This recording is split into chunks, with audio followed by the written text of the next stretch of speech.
जय श्री कृष्णा सभी बहनों को। कैसे हो आप सभी को कामिका एकादशी की बहुत बहुत शुभकामनाएं। आइए चलते हैं कामिका एकादशी की तैयारी की ओर। सबसे पहले हम अपने मंदिर में अपने बाल गोपाल जी को स्नान कराएंगे।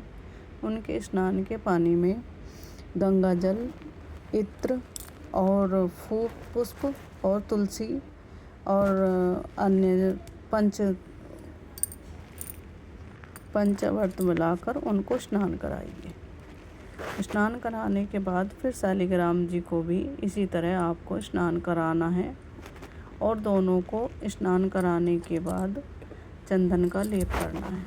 उसके बाद शालिग्राम जी को अच्छे से स्नान कराइए और अपने पूजा स्थान पर रख दीजिए। फिर लड्डू गोपाल जी को, अपने बाल गोपाल को बहुत सुंदर सुंदर वस्त्र पहनाइए, तिलक लगाइए और उनको कंठी माला और सुंदर सी माला पहनाकर तैयार कीजिए। देखिए, विष्णु भगवान जी की एकादशी की पूजा में सबसे महत्वपूर्ण है कि आप पूरी श्रद्धा भक्ति भाव के साथ अपने बाल गोपाल जी को तैयार कीजिए और उनको सुंदर सुंदर वस्त्र धारण कराइए। एकादशी के व्रत में सबसे महत्वपूर्ण यही है कि बहुत ही श्रद्धापूर्वक आप अपने मंदिर की सब पूजा पाठ कीजिए। और कहते हैं कि एकादशी के व्रत में संकल्प लेना और एकादशी का महत्व पढ़ना और एकादशी की कथा सुनना बहुत ही ज़रूरी होती है। सबसे पहले आप अपने मंदिर में विष्णु भगवान जी के पास जाकर उनको तिलक वगैरह कीजिए, उनको सब चंदन का तिलक कीजिए। फिर उसके बाद संकल्प लीजिए और कहिए कि हे विष्णु भगवान, मैं आज आपकी कामिका एकादशी का व्रत कर रही हूँ।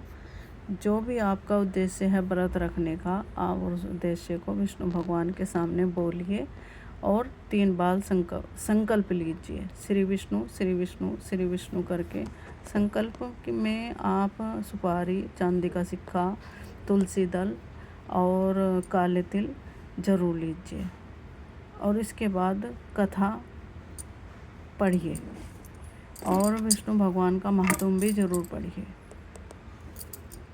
और अपनी पूजा को संपन्न कीजिए। कामिका एकादशी की कथा। कुंती पुत्र श्रेष्ठ धनुर्धर अर्जुन बोले, हे भगवान, मैंने आषाढ़ मास के शुक्ल पक्ष की देवसैनी एकादशी की कथा का विस्तार वर्णन सुना है। आप मुझे श्रावण मास के कृष्ण पक्ष की एकादशी की कथा भी सुनाइए। उस पर एकादशी का नाम क्या है और उसकी कथा का क्या विधान है, ये सब मुझे अपने मुख से सुनाइए।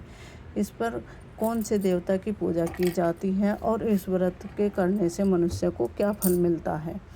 श्री कृष्ण बोले, हे अर्जुन, मैंने श्रावण मास की पावन एकादशी की कथा कहता हूँ, जो आप ध्यानपूर्वक सुनिए। एक समय एकादशी की पावन कथा को भीम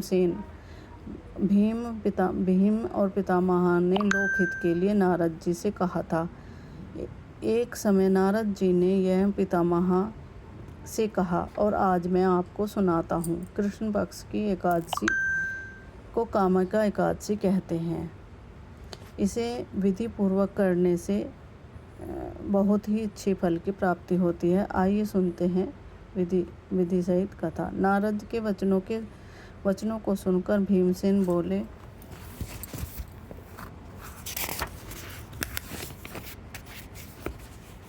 हे नारद जी, आपने अत्यंत सुंदर प्रस्ताव किया है। आप ध्यानपूर्वक सुनिए। श्रावण मास के कृष्ण पक्ष की एकादशी का नाम कामिका एकादशी है। इस एकादशी की कथा सुनने मात्र से ही वाजपेय यज्ञ के फल की प्राप्ति होती है। कामिका एकादशी के व्रत में शंख चक्र गदाधारी भगवान विष्णु की पूजा होती है। जो मनुष्य कामिका एकादशी को धूप दीप नैवेद्य आदि भगवान की पूजा करते हैं, उन्हें गंगा स्नान के समान उत्तम फल की प्राप्ति होती है। सूर्य और चंद्र ग्रहण के में केदारनाथ और कुरुक्षेत्र में स्नान करने से जो पुण्य प्राप्त होता है, वह कामिका एकादशी के व्रत रखने से पुण्य की प्राप्ति होती है। श्रावण मास में भगवान की पूजा करने से फल समुद्र व वन रहित पृथ्वी गोदान करने से जो फल प्राप्त होता है वह ही कामिका एकादशी के व्रत रखने से फल की प्राप्ति होती है। भगवान विष्णु की पूजा इस संसार में अधिक से अधिक फल प्राप्त करने के लिए किया जाता है। श्रावण मास की कृष्ण पक्ष एकादशी का व्रत अवश्य ही करना चाहिए। आभूषणों से युक्त बछड़ा सहित गोदान करने से जो फल प्राप्त होता है वही कामिका एकादशी का व्रत करने से फल मिलता है। एकादशी श्री विष्णु भगवान की पूजा करने से हमें बहुत सारे फल की प्राप्ति